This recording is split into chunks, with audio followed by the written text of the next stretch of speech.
Assalamualaikum, bersama saya Piu Rahmat dalam program Ummati. Ummati, umat Rasulullah sallallahu alaihi wasallam. Ya Rasulullah, walaupun kami tidak melihatmu tetapi engkau hidup dalam hati-hati kami. Masya-Allah, tabarakallah. Seperti biasa, saya akan bertemu dengan tetamu-tetamu yang istimewa. Dan episod kali ini kita akan bertemu dengan orang yang cukup istimewa dalam bidang keusahawanan dan menjadi idola bagi orang-orang yang berniaga, khususnya para usahawan wanita. Orang yang bermula pada kecil-kecilan sehingga sekarang bisnes telekongnya menjadi cukup fenomena dan luar biasa. Kalau sebut jenama telekongnya, pasti kita kenal. Dan orangnya telah ada 40 cawangan di dalam negara dan ada cawangan di luar negara, di Indonesia dan juga di United Kingdom. Masya-Allah, jom kita pergi dan bertemu dengan beliau, insya-Allah.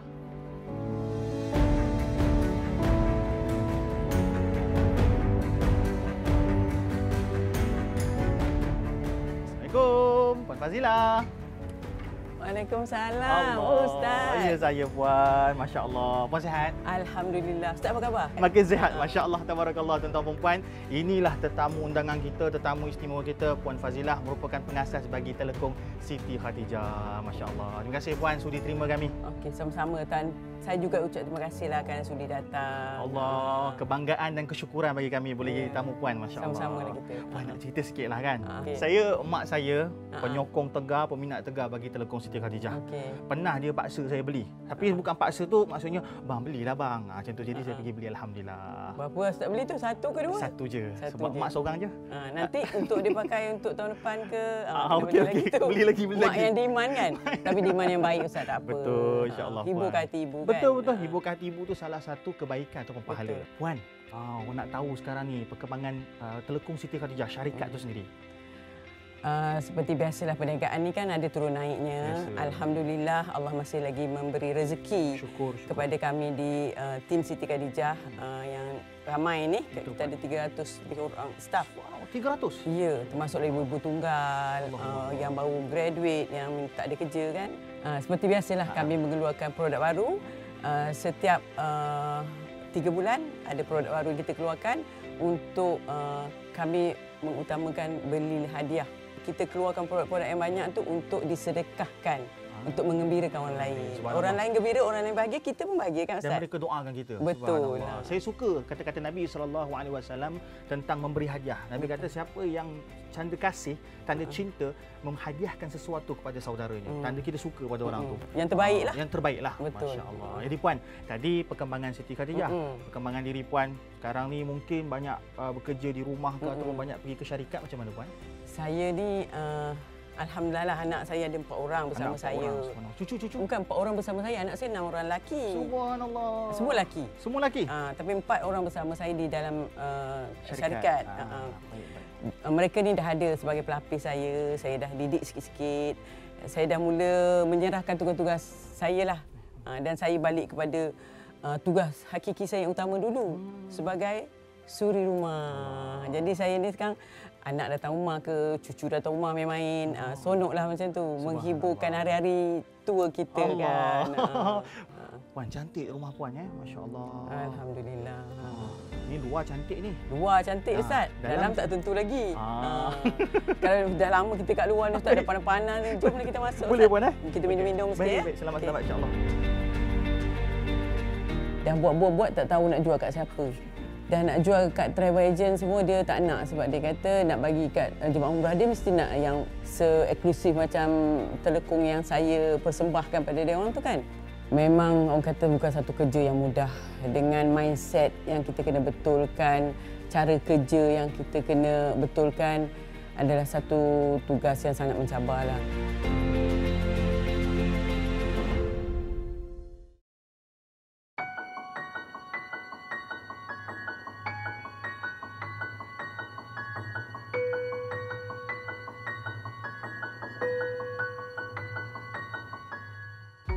Jemput Ustaz masuk. Oh, terima kasih Puan. Saya tutup ya? Okey. Jemputlah. Inilah rumah saya Ustaz. Allah, lawa Puan. Jemput sila duduk. Allahu akbar, selesanya kursi. Biasa je Ustaz, kursi lama tu. Oh ya. Okey, baik. Allahu akbar. Kita sembang-sembang santai sikit boleh ya? Okey. Insya-Allah. Tadi saya ada jumpa beberapa orang lah dan mereka tanya kenapa awal bisnes dimulakan, awal perniagaan dimulakan, puan pilih telekung. Kan ada macam-macam lagi alat ibadah, ada tasbih, ada sejadah, ada kopiah. Tapi kenapa telekung, puan? Telekung ni memanglah alat ibadah kan. Dia sinonim dengan perempuan. Dan masalah telekung ni saya alami sendiri. Contoh kalau dululah Ustaz, sebelum ada Siti Khadijah ni, saya beli telekung ni bila nak pergi haji atau umrah. Baik, ataupun bila nak guna untuk solat tarawih bulan Ramadan. Betul. Itu acara besar kita kan. Betul. Kena ada satu pakaian yang baru. Tapi saya beli, saya tak tahu pakai Ustaz. Sebab saya rasa dia tak selesa dekat muka tu. Maksudnya ketat dia, ke? Kalau ketat, dia akan bertanda kat kita punya dahi tu. Jadi rasa macam sebut tak kena lah telekung tu. Jadi saya ni pandailah menjahit. Bukanlah nak puji diri Ustaz, tapi bolehlah kan. Untuk menjahit sendiri, saya order untuk muka saya lah. Kemudian tiba-tiba kawan saya kata, yalah saya nak buat bisnes. Bila saya kata saya nak buat bisnes, dia kata, nak bisnes apa? Saya kata saya nak buat bisnes tudung lah, senang. Jadi dia kata, kenapa nak buat tudung? Betul. Dah ramai orang buat kan? Setuju. Buat telekung gitu. Agaklah nak jual telekung kan, siapa nak beli telekung masa tu, mana ada yang brand telekung, brand tudung banyak kan. Tapi bila idea dia tu saya pandang balik, saya tengok balik, teliti balik, alang nak buat untuk diri saya, kenapa saya tak saya buat olah untuk muka yang lain. Daripada situlah saya buat kajian-kajian, lahirlah dengan nama dia telekung Siti Khadijah. Baik, Siti Khadijah di antara isteri Nabi SAW. Tapi kenapa Siti Khadijah tadi? Jadi dalam banyak-banyak alat ibadah pilih telekung. Mesti ada memilih kenapa Siti Khadijah. Adakah nama cucu ke, nama nenek ke? Siti Khadijah ni kita tahulah seorang wanita yang sangat hebat. Luar biasa. Luar biasa hebat. Tapi bukanlah kata Siti. Kita panggil Sayyidatina Khadijah kan. Betul. Dan merupakan isteri Rasulullah sallallahu alaihi wasallam yang pertama lah. Dan Khadijah juga yang pertama masuk Islam. Yang pertama percaya dengan risalah Rasulullah sallallahu alaihi wasallam. Nakkan dia punya keberkatan itulah sebagai seorang pedagang yang sangat hebat, wanita luar biasa yang tidak ada tolak banding lah sampai akhir hayat akhir zaman orang kata kan. Itulah nama tu termeteri kepada telekung pula tu kita nak buat ibadah kan. Betul. Lahirlah telekung Siti Khadijah. Masya-Allah, tabarakallah, subhanallah. Tadi bila puan sebut tentang keberkatan, memang ada para ulama membincangkan keberkatan pada nama. Sebab tu anak-anak perlu diberikan nama-nama yang baik kerana itulah sebutan orang menjadi doa. So bila telekung ni dinamakan sebagai Siti Khadijah, moga telekung ini menjadi kuat utuh seperti mana imannya Sayyidina Khadijah. Masya-Allah. Jadi puan bila sebut pasal rasa insting kan, saya dikhabarkan puan berniaga mengikut rasa ataupun mengikut insting. Jadi bila kita ikut insting ni kadang-kadang betul salah. Jadi banyak kita bergantung harap pada Allah Subhanahu Wa Taala. Jadi apa doa puan kepada Allah agar perniagaan ini betul mengikut insting tadi dan dipandu oleh Allah? Nak cerita tentang panduan khusus tu mungkin saya tak ada ataupun saya tak ingat, wallahu alam lah Ustaz. Tapi waktu saya dah buat 200 helai telekung, ini kisah mula-mula Siti Khadijah lah, 200 helai. Tahun bila tu puan? Tahun 2009. Subhanallah. Dah buat tak tahu nak jual kat siapa. Dah nak jual kat travel agent semua dia tak nak sebab dia kata nak bagi kat jemaah umrah dia mesti nak yang tak se-eksklusif macam telekung yang saya persembahkan pada dia orang tu kan. Bagi travel agent sana tak nak, bagi travel agent sini tak nak. Lepas tu saya balik dengan perasaan yang sangat kecewa. 200 helai dah habiskan duit encik suami kan. Sebab saya suri rumah pada masa. Waktu itu pun bukan kami dalam keadaan yang senang, dalam keadaan perniagaan yang jatuh. Dah habiskan duit, dah menggunakan duit untuk 200 helai telekung. Bila pergi, orang kata tak laku lah. Macam itulah, tak diterima. Doa saya masih ingat lagi doa saya hari Jumaat, waktu nak solat, orang lelaki sedang solat Jumaat. Saya kata, saya tengok langit, saya doa, ya Allah, rezekiku bukan di tangan travel agent, bukan di tangan sesiapa, tapi di tangan-Mu ya Allah. Betul-betul saya doa masa tu Ustaz. Alhamdulillah. Allahu Akbar. Meresap sampai hari ini rasanya. Alhamdulillah, masya-Allah. Rasa terharu pula. Allahu Akbar.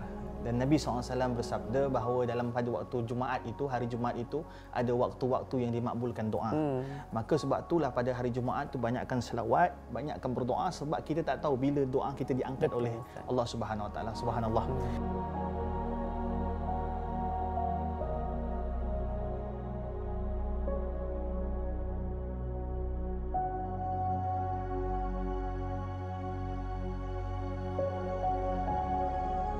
Puan tadi Puan ada sebut berkaitan tentang jatuh bangun kan. Jadi saya dapat khabar bahawa ada dalam perniagaan ni Puan dapat membantu secara tak langsung bila mengambil pekerja-pekerja pada segi ibu tunggal. Macam mana boleh dapat ilham tu Puan? Memang ramai Ustaz. Antara ibu tunggal dengan ibu tinggal ni lebih kurang sama banyak kata kan. Mereka ni ada yang jumpa tidur kat petrol pump, yang tak ada rumah. Inilah sumbangan saya kepada masyarakat. Tapi untuk menggaji ibu-ibu tunggal ni memang orang kata bukan satu kerja yang mudah. Dengan mindset yang kita kena betulkan, cara kerja yang kita kena betulkan adalah satu tugas yang sangat mencabarlah. Tapi apabila kita dapat bentuk mindset dan dia orang punya karakter baru daripada sebelum ni, merupakan satu kepuasan bagi saya lah. Sehingga ada yang tak ada kereta dah beli kereta, yang tak ada rumah, rumah sewa dulu dah beli rumah. Rasa macam adalah semangat aku pada rumah. Macam itulah. Berkaitan tentang keselesaan. Keselesaan yang Siti Khatijah cuba untuk dapatkan supaya kita ni selesa beribadah. Sebenarnya apa makna di sebalik selesa dalam beribadah? Kalau kita tanya kepada pengguna telekong Siti Khadijah ni, bila dia dah pakai tu, mula dia tengok-tengok lah kan, tengok dia punya kain. Manik tu tak pandang sangat Ustaz, sebab kita punya simple je. Kain, sejuk dia tu. Bila dia pakai tu, bukanlah dia cakap selesa Ustaz. Dia cakap sedap. Oh sedap. Macam makanan. Maknanya sedap tu rasa yang tak boleh diceritakan. Dia hanya boleh dirasa. Betul. Hampir kepada semua pengguna-pengguna telekong Siti Khadijah akan kata sedap, merupakan satu ungkapan yang bagi saya sangat power lah. Kan, untuk merasa untuk solat dengan sangat selesa lah. Masya Allah. Khusyuk tidak dapat dibeli, tapi keselesaan itu boleh dibeli. Dan saya doakan visi yang jelas macam ni, visi yang jelas dan misi yang jelas untuk melahirkan keselesaan dalam ibadah ni, Allah kira sebagai salah satu pahala, insya-Allah Puan. Puan, saya berdakwah dan Puan berniaga. Pernah satu ketika Puan, saya tengah duduk di kedai, ada satu budak datang jumpa saya.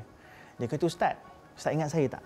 Saya kata, tak ingat. Kata, Ustaz pernah datang ceramah kat sekolah saya 4 tahun lepas. Dan Ustaz bagi kata-kata motivasi, bagi kata-kata semangat. Dan Alhamdulillah Ustaz, sekarang saya belajar di universiti. Terima kasih Ustaz. Kadang-kadang dia rasa tahu perasaan apa yang kita usahakan tu, hari ini buahkan hasil. Saya percaya Puan juga ada perasaan tu. Barangkali tengah solat, tiba-tiba orang sebelah pakai tudung Siti Khadijah. Dia tak kenal pun orang ni sebelah. Jadi ada tak perasaan tu?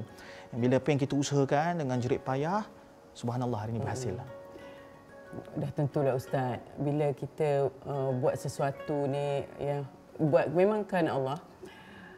Bila tiba bulan Ramadan, kalau dulu kita pergi ke masjid ataupun surau, bila tengok dalam surau tu ramainya yang pakai telekong Siti Khadijah, rasa macam gembira, rasa terharu pun ada sebab inilah hasil usaha aku yang pernah saya impikan. Saya nak semua wanita-wanita di Malaysia ni, masa tu di Malaysia ajalah kan, untuk pakai telekong Siti Khadijah, dan nama Siti Khadijah tu akan meniti di setiap bibir wanita-wanita muslimah di Malaysia. Apalagi kalau pergi umrah Ustaz, bila tengok jemaah-jemaah yang pakai telekong Siti Khadijah tu, sebab di sana kita dalam ihram tu lama. Jadi ramai yang memilih untuk pakai telekong Siti Khadijah. Jadi apabila dia orang pakai tu, tengok ramai sangat tu, rasa macam alhamdulillah, semoga hasil titik peluh saya ni bukan setakat di dunia aja, moga bawa sampai ke sana nanti insya-Allah. Amin, amin insya-Allah. Balik-balik si perempuan tua tu dia kata, merah padam muka Rasulullah rasa kata, wahai Aisyah, jangan kau berkata buruk tentang Khadijah. Agama ni didirikan atas 2 orang. Pertama, keyakinan Abu Bakar As-Siddiq, kedua, pengorbanan Siti Khadijah.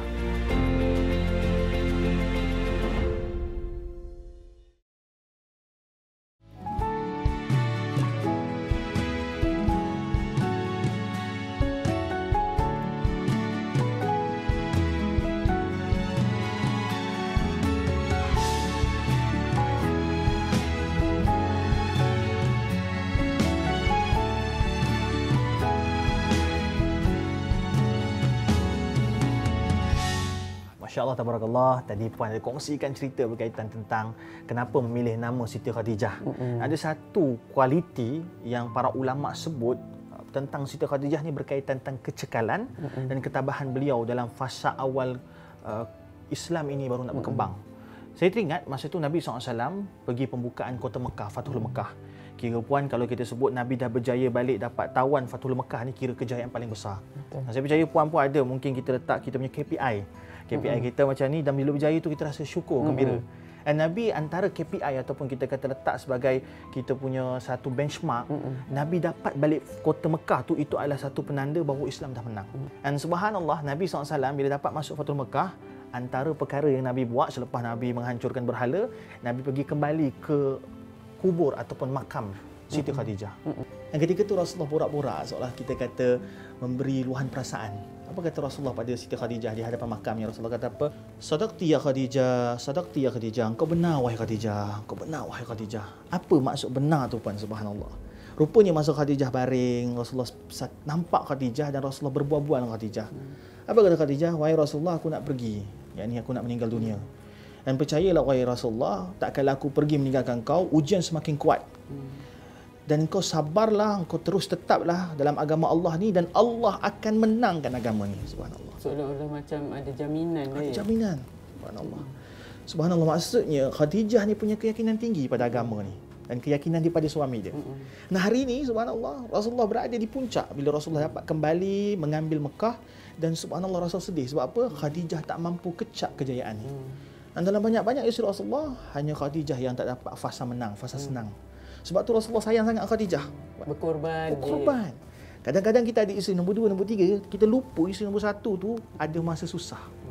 Satu hari Sayyidina Aisyah datang, dia bawa manisan Puan. Dia bagi Rasulullah makan, Rasulullah kata, sedap Aisyah kau masak. Macam Khadijah masak, dia kata. Rasulullah ni bila dia puji, dia kata macam Khadijah masak. Aisyah merajuk Puan. Merajuk, biasalah merajuk.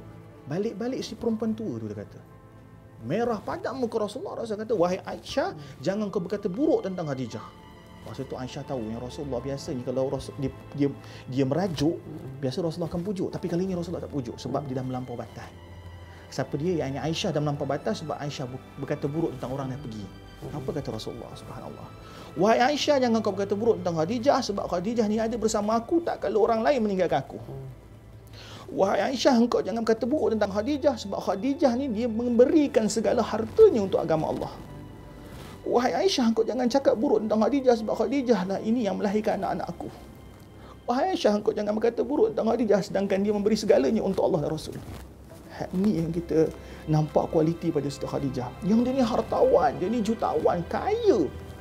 Masa tu lelaki-lelaki Mekah ni nak sangat Khadijah, berebut nak Khadijah.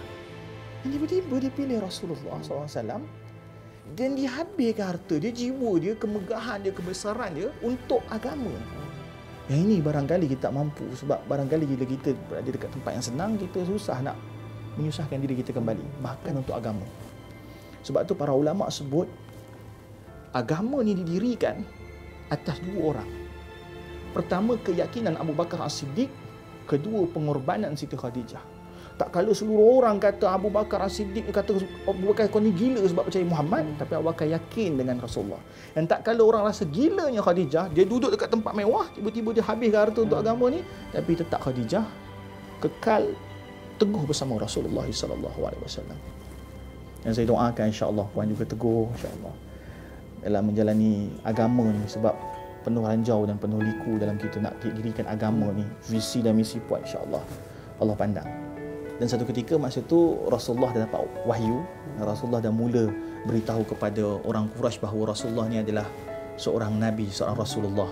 Orang dah mula kecam Rasulullah dan ada kabilah-kabilah, ketua-ketua kabilah paksa untuk Khadijah bercerai dengan Rasulullah. Paksa bercerai. Wahai Khadijah, engkau perempuan bangsawan. Wahai Khadijah, engkau ada segalanya. Kau tinggallah Muhammad tu. Tapi Khadijah tak buat benda tu. Dia tidak meninggalkan suaminya tak kalau orang lain meninggalkan suaminya. Allah. Dan satu hari Khadijah dah sampai kat ujung usia dia. Khadijah dah lemah, dah rapuh, dah penat. Dan subhanallah, Khadijah tetap menghidangkan suaminya makanan. Dan ketika itu Allah Subhanahu Wa Taala sendiri rasa bahawa Khadijah ini adalah orang yang mulia. Dan Allah turunkan malaikat Jibril untuk menyampaikan salam Allah kepada Khadijah. Subhanallah. Sebab tu yang kita bila solat, Allahumma antas salam wa minkas salam, itu antara ucapan daripada Khadijah. Allahus salam. Allah bagi salam pada Khadijah. Kita dapat salam pada orang besar, kita rasa hebat. Tapi Allah beri salam pada dia sebab apa? Mengenangkan pengorbanan dan kehebatan Khadijah dalam perjuangan agama ini. Allahu Akbar. Subhanallah. Jadi saya ingat insya-Allah moga berkat daripada nama Siti Khadijah tu mengalir dalam company, dalam diri puan, dalam keluarga, insya-Allah. Legasi ini berterusan insya-Allah. Insya-Allah. Terima kasih Ustaz. Sama insya-Allah.